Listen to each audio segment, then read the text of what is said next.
साथियों, आज निर्गुण काव्य ज्ञानाश्रयी शाखा के बारे में पढ़ लेते हैं। पुस्तक वही हिंदी साहित्य का सरल इतिहास। भक्ति साहित्य की दो धाराओं निर्गुण काव्य और सगुण काव्य का उल्लेख किया जा चुका है। इन दोनों धाराओं की दो दो उपधाराएं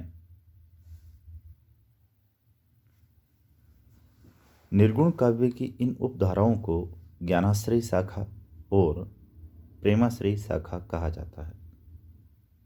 प्रेमाश्रयी काव्य ही हिंदी का सूफी काव्य है। सगुण धारा की दो उपधाराएं हैं, राम भक्ति शाखा और कृष्ण भक्ति शाखा। कबीर आदि निर्गुण संतों के साहित्य को ज्ञानाश्रयी कहने का कारण यह प्रतीत होता है कि इन संतों ने ज्ञान पर सूफियों की अपेक्षा अधिक बल दिया है। कबीर आदि के यहाँ भगवत प्रेम पर कम बल नहीं है, किंतु सूफी कवि प्रेम का जितना विशद चित्रण करते हैं कबीर आदि नहीं करते।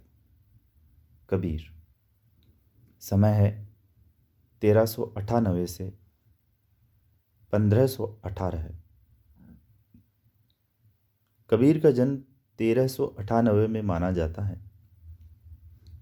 उनके जन्म और माता पिता को लेकर बहुत विवाद है,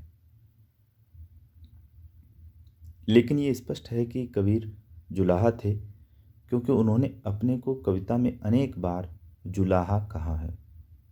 कहा जाता है कि वे विधवा ब्राह्मणी के पुत्र थे, जिसे लोकोपवाद के भय से जन्मते ही काशी के लहर तारा ताल के पास फेंक दिया गया था। अली या नीरू नामक जुलाहा बच्चे को अपने यहाँ उठा लाया। इस प्रकार कबीर ब्राह्मणी के पेट से पैदा हुए थे, लेकिन उनका पालन पोषण जुलाहे के यहाँ हुआ। बाद में वे जुलाहा ही प्रसिद्ध हुए। कबीर की मृत्यु के बारे में भी कहा जाता है कि हिंदू उनके शव को जलाना चाहते थे और मुसलमान दफनाना। इस पर विवाद हुआ, किंतु पाया कि कबीर का शव अंतर्धान हो गया। वहाँ कुछ फूल पड़े मिले, उनमें से कुछ फूलों को हिंदुओं ने अग्नि के हवाले कर दिया और कुछ फूलों को मुसलमानों ने ज़मीन में दफना दिया। कबीर की मृत्यु मगहर ज़िला बस्ती में 1518 में हुई। कबीर का अपना पंथ या संप्रदाय क्या था, इसके बारे में कुछ भी निश्चय पूर्वक नहीं कहा जा सकता। वे रामानंद के शिष्य के रूप में विख्यात हैं, किंतु उनके राम रामानंद के राम नहीं हैं। शेख तकी नाम के सूफी संत को भी कबीर का गुरु कहा जाता है, किंतु इसकी पुष्टि नहीं होती। संभवतः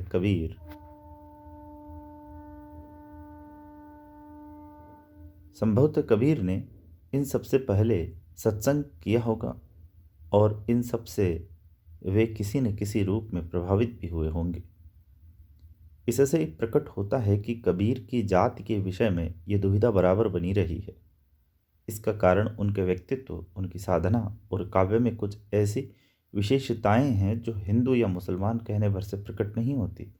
उनका व्यक्तित्व दोनों में से किसी एक में नहीं समाता। उनकी जाति के विषय में आचार्य हजारी प्रसाद द्विवेदी ने अपनी पुस्तक कबीर में प्राचीन उल्लेखों, कबीर की रचनाओं, प्रथाओं, वयनजीवी जातियों के रीति रिवाजों का विवेचन विश्लेषण करके दिखाया है कि आज की वयनजीवी जातियों में से अधिकांश किसी समय ब्राह्मण श्रेष्ठता को स्वीकार नहीं करती थी। जोगी नामक आश्रम भ्रष्ट घरवारियों की एक जाति सारे उत्तर और पूर्व भारत में फैली थी। ये नाथपंथी थे। कपड़ा बुनकर और सूत काट कर या गोरखनाथ और भरतरी के नाम पर भीख मांगकर जीविका चलाया करते थे। इनमें निराकार भाव की उपासना प्रचलित थी। जाति भेद और ब्राह्मण श्रेष्ठता के प्रति उनकी कोई सहानुभूति नहीं थी और न ही अवतारवाद में कोई आस्था थी। आसपास के बृहत्तर हिंदू समाज की दृष्टि में ये नीच और अस्पृश्य थे। मुसलमानों के आने के बाद ये धीरे धीरे मुसलमान हो गए। पंजाब, उत्तर प्रदेश, बिहार और बंगाल में इनकी कई बस्तियों ने सामूहिक रूप से मुसलमानी धर्म ग्रहण किया। कबीरदास इन्हीं नव धर्मांतरित लोगों में पालित हुए थे। कबीर के काव्य पर इन सब का प्रभाव देखा जा सकता है। उनमें वेदांत का अद्वैत, नाथपंथियों की अंतसाधनात्मक रहस्य भावना, हठ योग, कुंडलिनी योग, सहज साधना, इस्लाम का एकेश्वरवाद, सब कुछ मिलता है। अंतसाधनात्मक पारिभाषिक शब्दावली का प्रयोग उन्होंने खूब किया है। साथ ही अहिंसा की भावना और वैष्णव प्रतिवाद भी। कबीर की वाणी का संग्रह बीजक कहलाता है और इसके 3 भाग हैं: रमेणी, शबद, साखी। रमेणी और शबद में गेय पद हैं, साखी दोहों में है। रमेणी और शबद ब्रजभाषा में है, जो तत्कालीन मध्य देश की काव्य भाषा थी। रमेणी और शबद ब्रजभाषा में है, जो तत्कालीन मध्य देश की काव्य भाषा थी। साखियों में पूर्वी का प्रयोग अधिक है, जिसे स्थानीय या क्षेत्रीय प्रभाव मानना चाहिए। कबीर साहसपूर्वक जनबोली के शब्दों का प्रयोग अपनी कविता में करते हैं। बोली के ठेठ शब्दों के प्रयोग के कारण ही कबीर को वाणी का डिक्टेटर कहा जाता है। उनकी अनंत तेजस्विता और उनकी भाषा शैली में भी प्रकट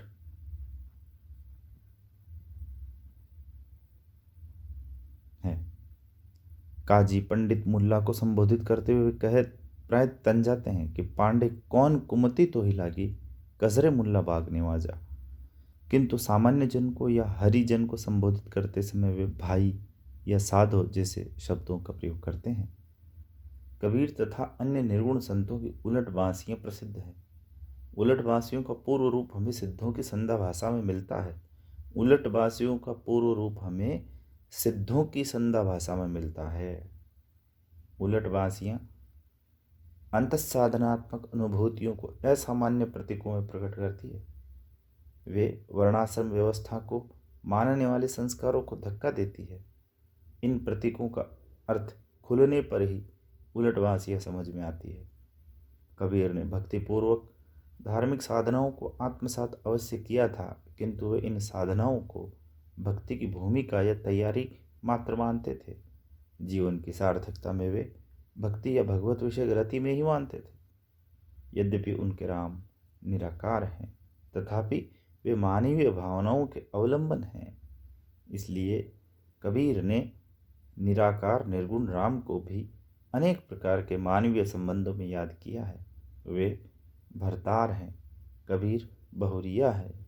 वे कबीर की माँ हैं, हरिजननी में बालक तोरा, कबहु न बख्सों अवगुण मोरा।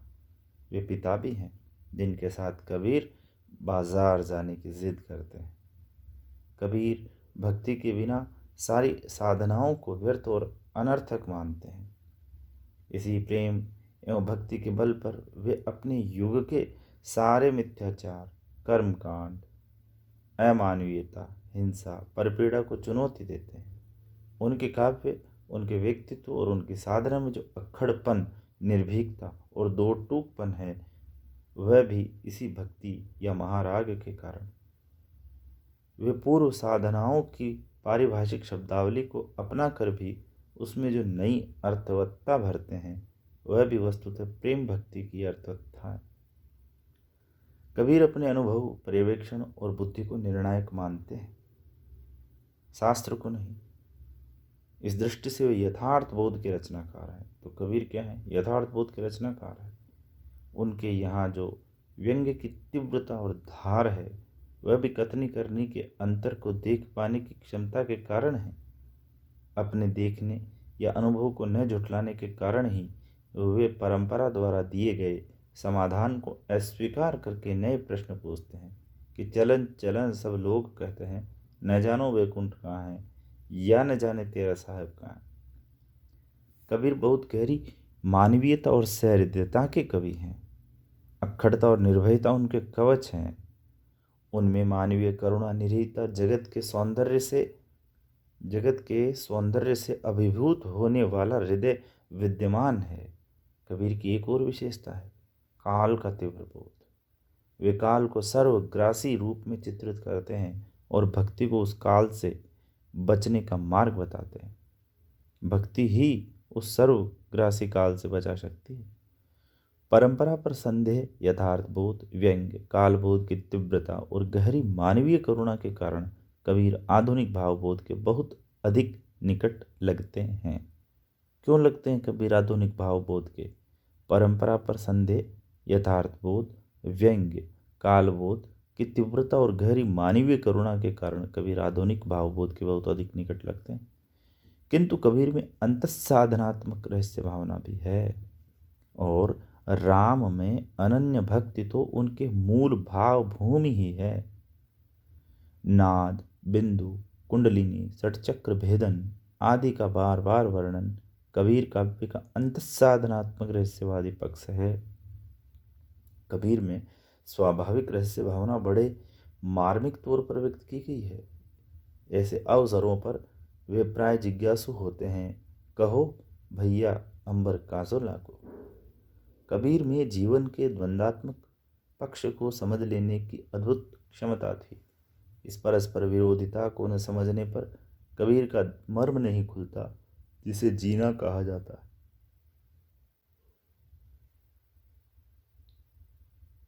वह वस्तुतः जीवित रहने और मृत्यु की ओर निरंतर बढ़ते रहने की प्रक्रिया है। फिर भी लोग कुशल पूछते हैं और कुशल बताते हैं। लोग जीने का केवल एक पक्ष देखते हैं, दूसरा नहीं। कबीर उस पर व्यंग्य करते हैं, हंसते हैं और करुणा करते हैं कि कुशल कुशल ही पूछते, कुशल रहा न कोई। जरा मोई ने भय मुआ, कुशल कहाँ ते होए। कबीर विशाल गतिशील बिंब प्रस्तुत करते हुए आकाश और धरती को चक्की के दो पार्ट बताते हैं। चलती चाकी देख कर दिया कबीरा रोए, दो पाटन के बीच में साबुत बचा न कोई। वे समाधि, सत्संग, गुरुपदेश, हरिभजन आदि के सुखानुभूति का चित्रण उत्कृष्ट इंद्रिय बोधात्मक तीव्रता के साथ करते हैं। सतगुरु हमसो रीझ कर कहा एक प्रसंग, भादर बरसा प्रेम का भीज गया सब अंग। कबीर सादृश्य विधान प्राय अवर्ण जातियों के व्यवसाय के आधार पर खड़ा करते हैं। जुलाहा, माली, कुम्हार, लोहार, व्याध, कलवर आदि के व्यवसायों का उपयोग वे प्राय अलंकार योजना में करते हैं। यह प्राय सभी कवियों में पाया जाता है।